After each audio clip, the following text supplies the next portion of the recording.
شکوہ نہیں کر رہا لیکن درد سے بات کر رہا ہوں۔ ایک ہی بیٹے تھے ان کے سید خلیل شاہ صاحب، ختم نبوت کے مسئلے میں سزائے موت ہوئی تو کسی نے کہا شاہ جی ایک ہی بیٹا اور وہ بھی سزائے موت کا حکم ہو گیا۔ فرمایا میرے نصیب نہیں چمک گئے، حضور کے دین کے کام آ گیا ہے۔ اگرچہ وہ سزا بعد میں معطل ہوئی، آپ کو پتہ نہیں ان لوگوں کا، ان قیمتی لوگوں کا کہاں کہاں سے وہ چلے۔ وہ فقیہ اعظم مولانا ابو یوسف محمد شریف صاحب کوٹلوی، پہلے لکھنا ختم نبوت کے مسئلے پر، پھر لاہور آنا، 2 گاڑیاں بدل کر پھر اسے چھپوانا۔ علامہ سید محمود رضوی شارح بخاری کہتے ہیں میں خود سائیکل پر بیٹھ کر، سائیکل پر، سانس کے مریض تھے، فرماتے میں سائیکل پر بیٹھ کر وہ پمفلٹ بانٹا کرتا تھا حضور کی ختم نبوت کے تحفظ کے لیے۔ ایک ایک دروازہ کھٹکھٹانا پڑتا تھا، چلے۔ آج اگر ان کے مزارات پر لوگ اتنے جا کر پھول نہیں ڈالتے، اگرچہ بڑے ڈالتے ہیں،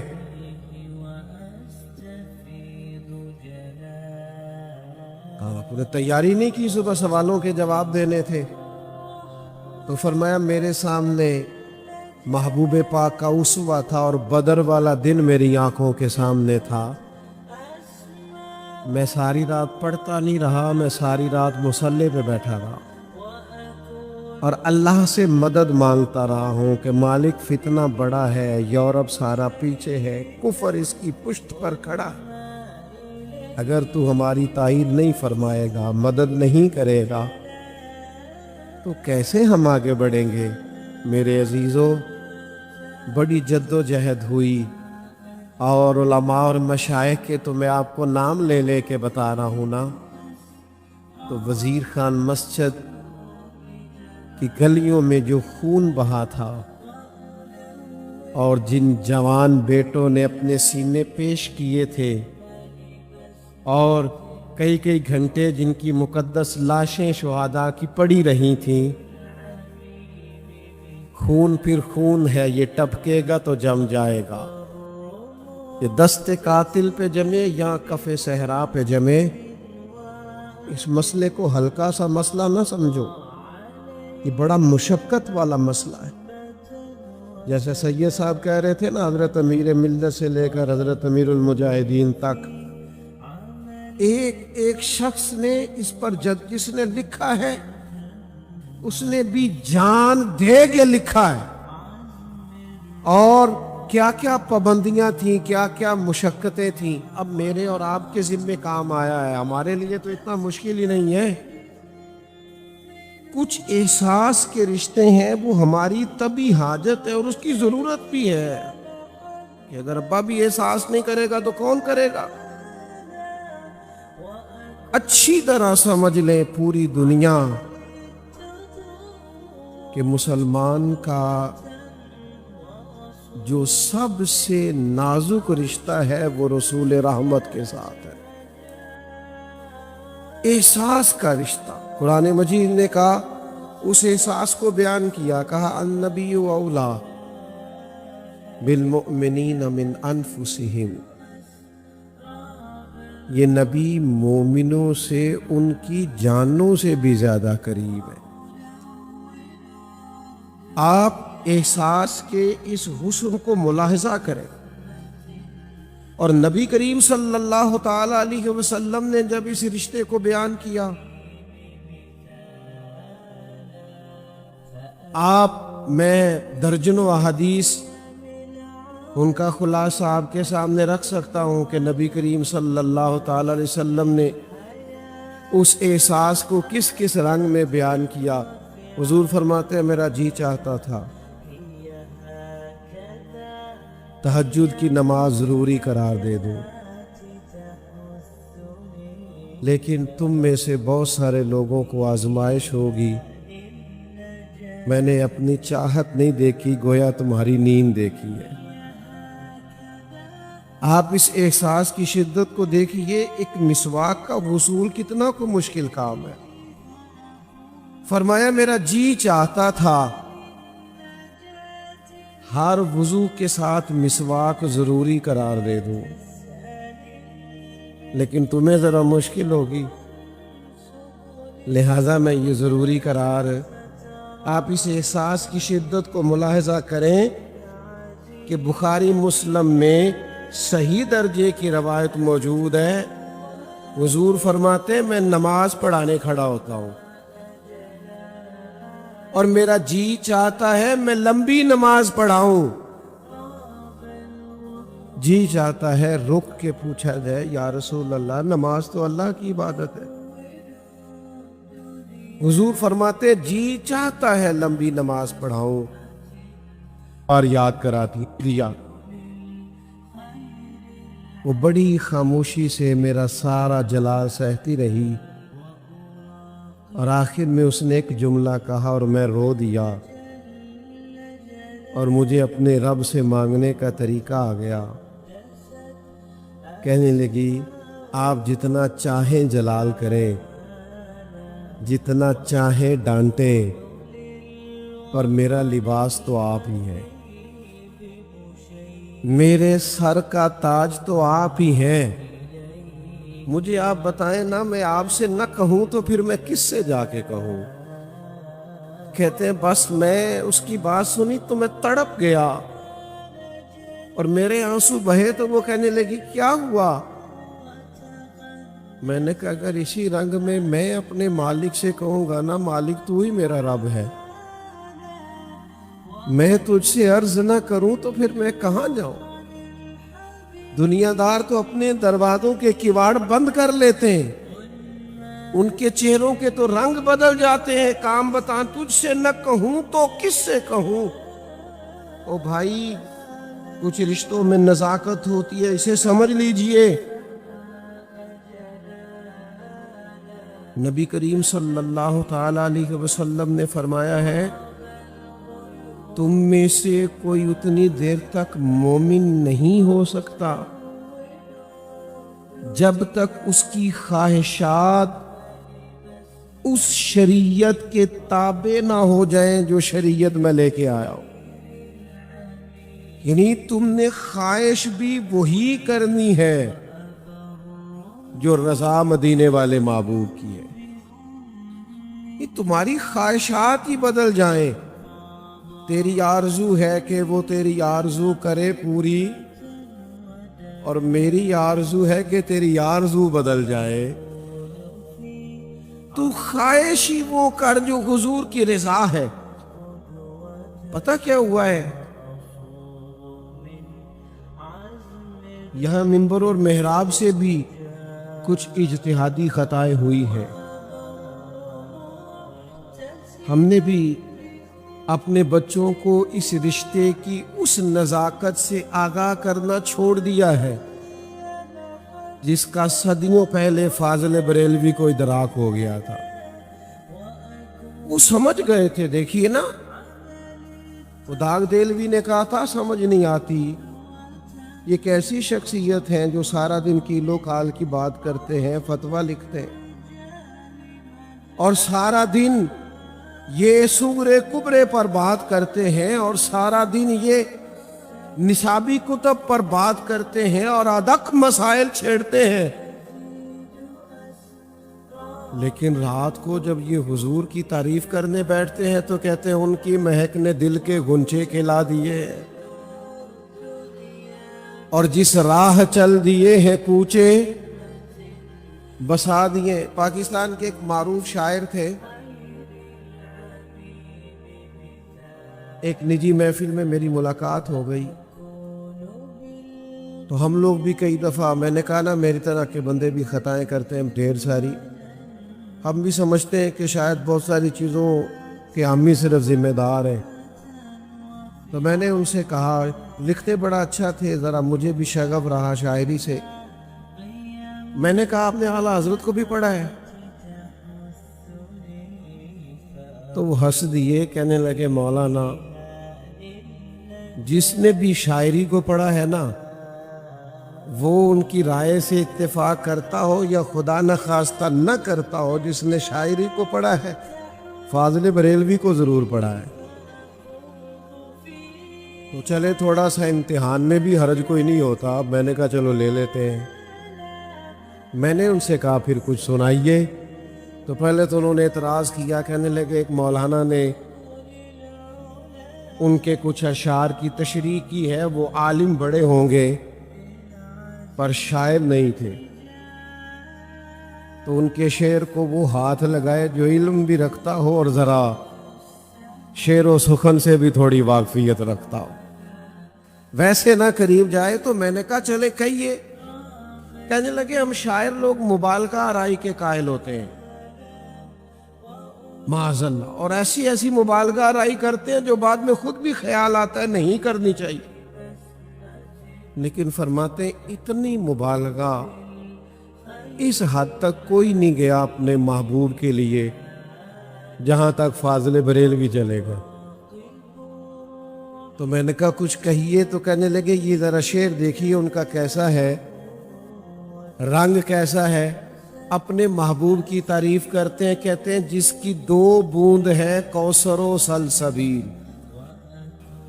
صرف 2 بوند، جس کی 2 بوند ہے کوثر و سلسبیل ہے وہ رحمت کا دریا ہمارا میں، اور جس کے قدموں کا دھوون ہے آب حیات ہے وہ جانے مسیحا ہمارا نبی، خلق سے اولیاء، اولیاء سے رسول، اور رسولوں سے اعلیٰ امان۔ میرے عزیز، خاص تعلق نبی کریم علیہ السلام کے ساتھ۔ آپ بہت بڑی تعداد میں یہاں جمع ہیں، محبت سے آئے ہیں۔ نعرہ انسان کے جذبات کو بیدار کرتا ہے، حسین چیز ہے نعرہ، خوبصورت۔ سے بات نہ کرنا، آج کل وہ پریشان ہے، حالانکہ یہ پریشانی باہر کی تھی، اسے باہر چھوڑ کر آنی چاہیے۔ تو کبھی ایسا بھی تو ہونا کہ والی صاحب رو پڑے اور بہت زیادہ روئے، اور بچے آ کر کے پوچھیں کہ والدہ بتائیے ابا کو کیا ہے۔ اس درد سے تو کبھی روتے نہیں دیکھا، اور اس طرح بچوں کی طرح تو کبھی بلکتے نہیں دیکھا۔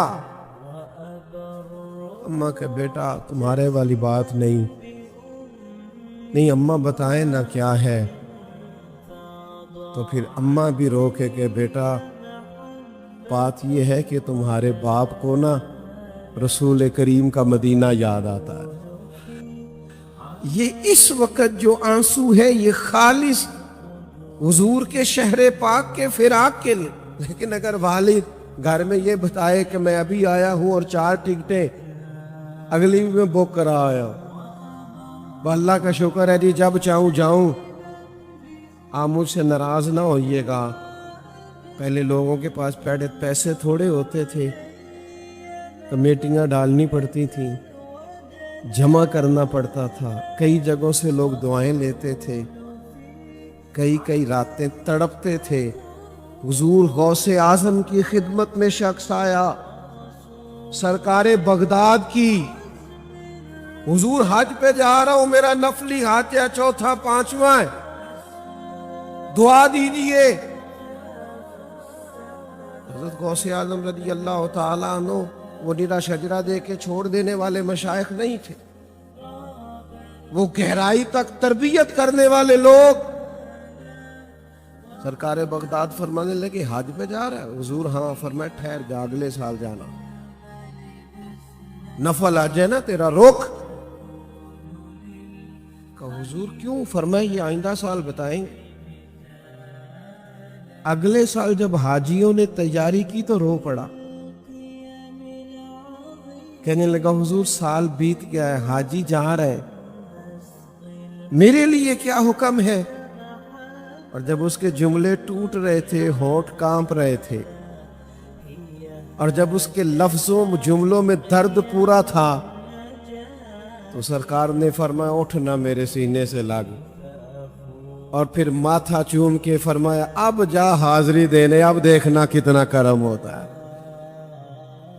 میں اور آپ جدید دور کی ساری آسانیوں کے درمیان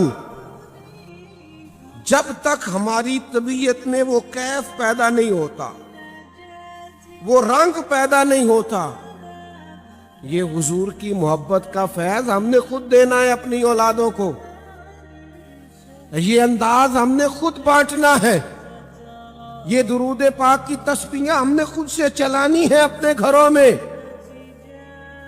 اب تو ہر جگہ موبائل میں ٹیپ ریکارڈر میں نعتیں موجود ہیں، کیوں نہیں ایسا ہوتا کہ رات کو ہم نعت سنتے سنتے سو جائیں؟ یہ سارے انداز اپنی زندگی میں اپنانے ہیں۔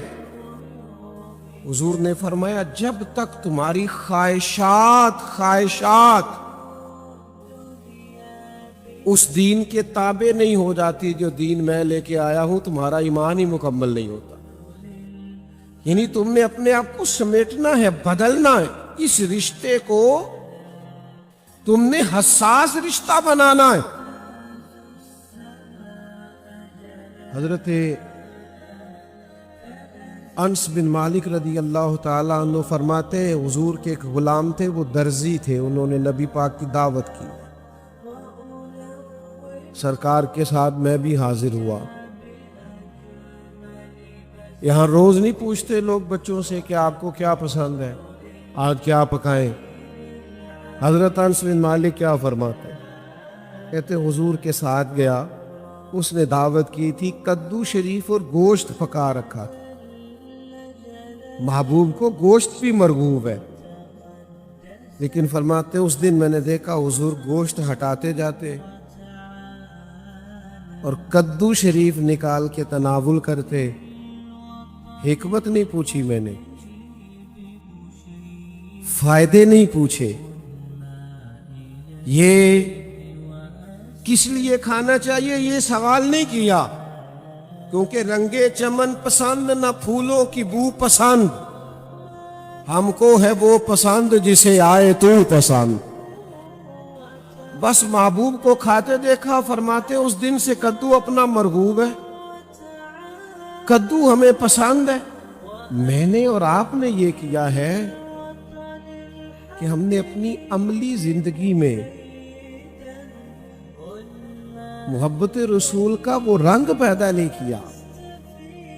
کبھی کبھی اس طرح کی بھی تو محفل ہو نا جیسی حضرت عباس کے گھر میں سجی ہوئی تھی، حضور کا ذکر ہو رہا تھا اور دروازے پہ کھڑے ہو کے اللہ کے محبوب بھی باتوں کو سن رہے تھے، اور جب محبوب آئے تو دعائیں بھی عطا فرمائیں۔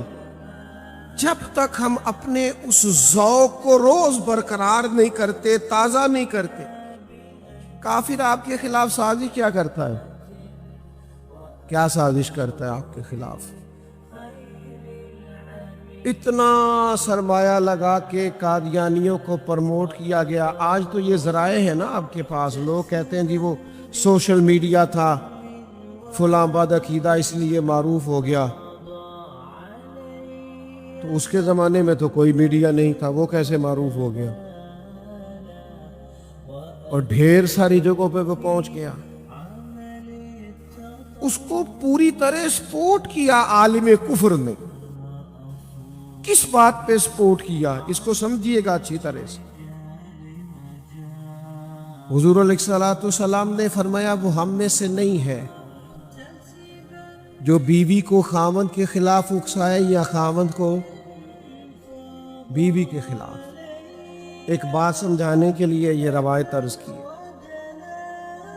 گھر کے اندر سارا کچھ موجود ہونا، ساری آسانیاں، اور میاں بیوی کے اندر محبت کا رشتہ نہ ہو تو اس گھر میں رہا نہیں جا سکتا۔ اور اگر کبھی کسی مقام پر بیوی مشکوک ہو جائے اپنے خاوند کے لیے یا خاوند بیوی کے لیے تو سارا خاندان تباہ ہو جاتا۔ سخت حکم دیا، سخت فرمایا وہ ہم میں سے نہیں جو ان کے درمیان نفرت پیدا کرے، ان کو قریب کریں۔ یہ جو لوگ تشکیک پیدا کرتے ہیں نا، شک پیدا کرتے ہیں، سب سے خطرناک یہ لوگ ہوتے ہیں۔ مجھے بتائیے قرآن مجید کی آیت ہے قل هو اللہ احد اللہ الصمد۔ اے محبوب فرمائیے کہ اللہ ایک ہے اور اللہ، کبھی کسی بندے نے اس بات میں تنازع کھڑا کیا ہے کہ میں اللہ کو ایک مانتا ہوں پر اللہ کو صمد نہیں مانتا؟ ابھی آپ نے کوئی بحث سنی ہے؟ معاذ اللہ، بولیے۔ قرآن مجید ہی کی آیت ہے، ایک جگہ فرمایا اللہ احد ہے، آگے فرمایا اللہ الصمد، اللہ بے نیاز ہے۔ کبھی کسی شخص نے ایسا کہا ہے کہ میں احد تو مانتا ہوں، صمد؟ لیکن یہ عجیب بات ہے نا، قرآن مجید کہتا ہے وَلَٰكِن رسول اللہ وخاتم النبیین، حضور اللہ کے رسول ہے اور آخری۔ عجیب فلسفہ ہے نا کہ میں رسول اللہ تو مانتا ہوں، خاتم النبیین نہیں مانتا۔ آپ جس طرح قرآن مجید نے اللہ کو احد کہا اور اللہ کو احد ماننا ضروری ہے، اسی طرح اللہ الصمد ماننا بھی ضروری ہے۔ اگر کوئی کہے میں پچھلی آیت مانتا ہوں اور اگلی نہیں مانتا تو مومن رہے گا؟ تو یہ عجیب فلسفہ ہے نا، کہتا میں رسول اللہ مانتا ہوں مجھے مومن مانو، معاذ اللہ، اور خاتم النبیین کو میں مانتا۔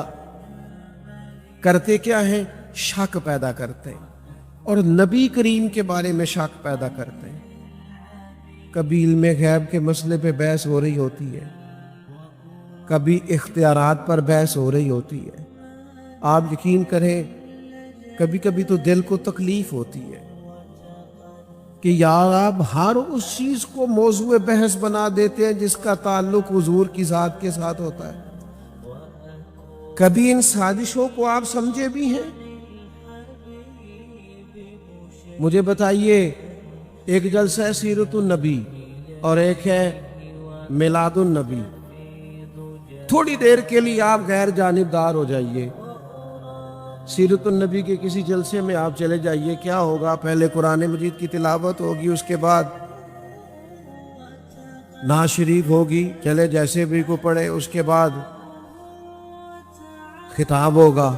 تو اگر کوئی مہمان آئے ہوں گے تو کوئی لنگر نہ بھی کہے تو کھانے کا بندوبست ہو، یہی چیزیں ہوتی ہیں۔ اور میلاد میں کیا ہوتا ہے؟ پہلے تلاوت ہوتی ہے، اس کے بعد نعت شریف ہوتی ہے، اس کے بعد بیان ہوتا ہے، اور بعد میں کون سی ایسی چیز ہے جسے ناجائز کہا جا سکتا ہے؟ اور شکوہ آپ سے کرنے لگا ہوں، خوگر حمد سے تھوڑا سا گلا بھی سن لے، او یارو میلاد شریف آ رہا۔ میلاد تو جذبات کا نام ہے، میلاد تو نذرانے پیش کرنے کا نام ہے، میلاد تو ان کی بارگاہ میں گجرے اور درود و سلام کے تحفے پیش کرنے کا نام ہے۔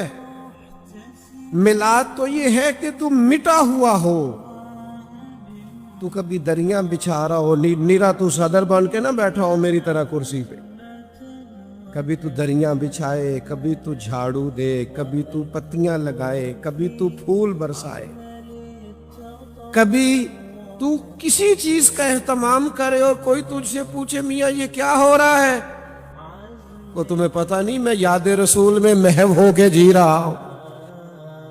حضور کے ذکر ہے، جب تک آپ حضور کے ساتھ اپنے مجھے ملتان شریف کے علاقے میں ایک صاحب آ گئے میلاد شریف کی دعوت دینے، میں چلا گیا بیان کرنے کے لیے، وہاں حاضر ہوا تو اسٹیج پر میں نے کافی لوگ دیکھے لیکن اس شخص کو میں نے نہیں دیکھا، حالانکہ ایک فیکٹری کے مالک ہے۔ میں نے دوستوں سے پوچھا کہ وہ ہمارے میزبان کہاں ہیں؟ کہنے لگے آپ گفتگو کر لیں، ملاقات ہوتی ہے۔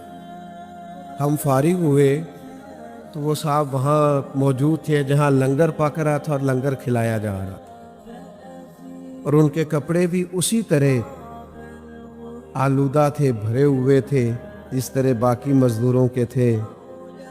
تو میں نے ان سے کہا کہ صاحب کمال ہو گئی، ایسا تو میں نے کبھی نہیں دیکھا، یہاں تو ایک ٹیلی فون ہوتا ہے، آرڈر ہو جاتا ہے، ساری چیزیں آ جاتی ہیں، یہ کیا رنگ ہے؟ کہنے لگے روٹین میں بھی ایسا ہی کرتا ہوں، پر یہ روٹین کا جلسہ تو نہیں، یہ تو مدینے والے کا میلاد شریف ہے۔ اس کا انداز ذرا نرالا ہے، اس کا رنگ ذرا، انہیں جانا انہیں مانا نہ رکھا، غیر سے کام، للہ الحمد میں دنیا سے مسلمان گیا۔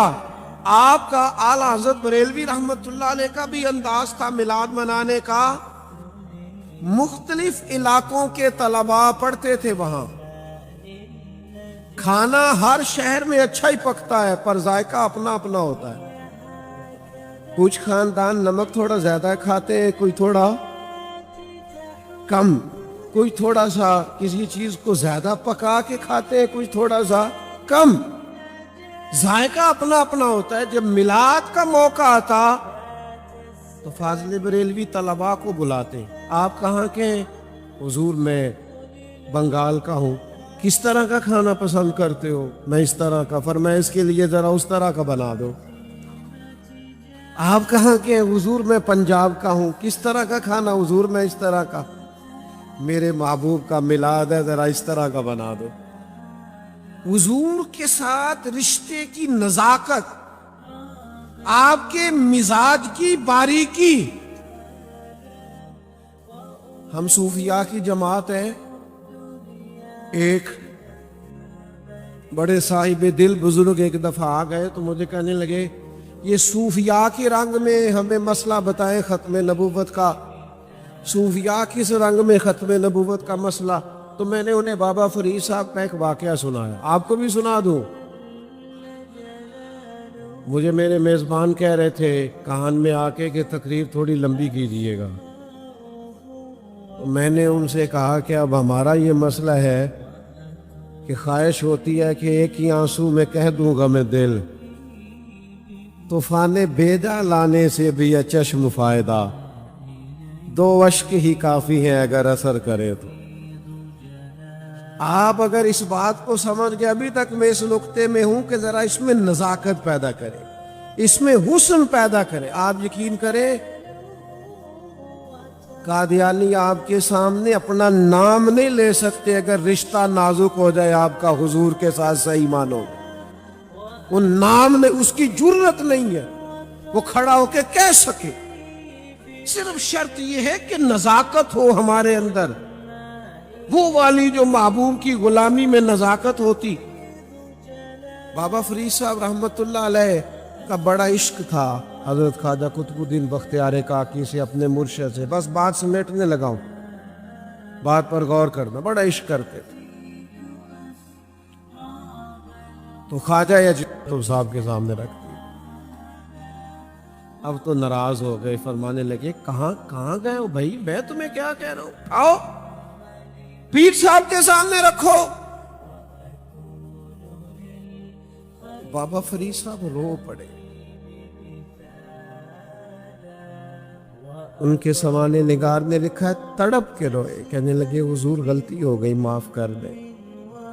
آپ کو 3 دفعہ کہنا پڑا، پھر اٹھایا، ہاتھ کانپ رہے ہیں، رو رہے، اور جب بڑے نہ دوبارہ خواجہ قطب کے سامنے تو حضرت خواجہ اجمیر عطائے رسول ہند الولی حضرت خواجہ اجمیری اٹھے، بابا فرید کا ماتھا چوما اور کھانا رکھا، پھر خواجہ قطب کے سامنے فرمانے لگے قطب الدین فرید کو کچھ نہ کہہ یار، اسے تیرے سوا نظر ہی کوئی نہیں آتا۔ او سنو لوگو، ہمارا مسئلہ کیا ہے؟ مسلمانوں کا مسئلہ یہ ہے کہ ہمیں مدینے والے محبوب کے علاوہ نظر ہی کوئی نہیں آتا۔ ہم کہتے ہیں بس انہیں جانا انہیں مانا، نہ رکھا غیر سے کام، للہ الحمد میں دنیا سے۔ اور کچھ لوگوں کو بعض اوقات اجازت ہوتی ہے کہ چلیں آپ کچھ کر لیں، کسی اور طرف دیکھ لیں۔ چونکہ میں نے واقعہ بیان کیا ہے تو میں ایک روایت بخاری کی پڑھ دوں، بات پکی ہو جائے۔ حضور مسجد نبوی میں تشریف لائے، حضرت عمر تورات پڑھ رہے تھے، محبوب دیکھ لیا، حضور ناراض ہو گئے، یا رسول اللہ یہ تورات اللہ کی کتاب ہے۔ فرمایا عمر تم تورات پڑھ رہے ہو؟ گویا محبوب کریم حضرت عمر کو کہہ رہے ہیں میرے علاوہ ادھر ادھر دیکھنا چاہ رہے ہو؟ فرمایا تم تورات پڑھ رہے ہو؟ قسم اللہ کی عزت کی اگر حضرت موسیٰ کلیم آج حیات ظاہرہ میں ہوتے تو میرا کلمہ پڑھ کے میری پیروی کرتے۔ دوستو جب تک آپ اس پر پوری طور پر اور عملاً آپ کی ترجیح ہو، آپ کی اس بات میں نزاکت، ایسا نہ ہو کہ محفل میں تو آپ لوگ بچوں کو محبت رسول کی بات بتا رہے ہیں اور گھر جا کے انہیں پیسے اکٹھے کرنے والی مشین بنا رہے ہیں۔ اس کی بھی ایک حد ہے، اسے دائرے میں رکھیں، لیکن ہماری نسلیں اگر اتنی مضبوط ہو جائیں، اتنی طاقتور ہو جائیں کہ ان کا ذہن بن جائے کہ ہمارا سب سے مضبوط اور طاقتور رشتہ رسول پاک کے ساتھ ہے، آپ یقین کریں یہ فتنے،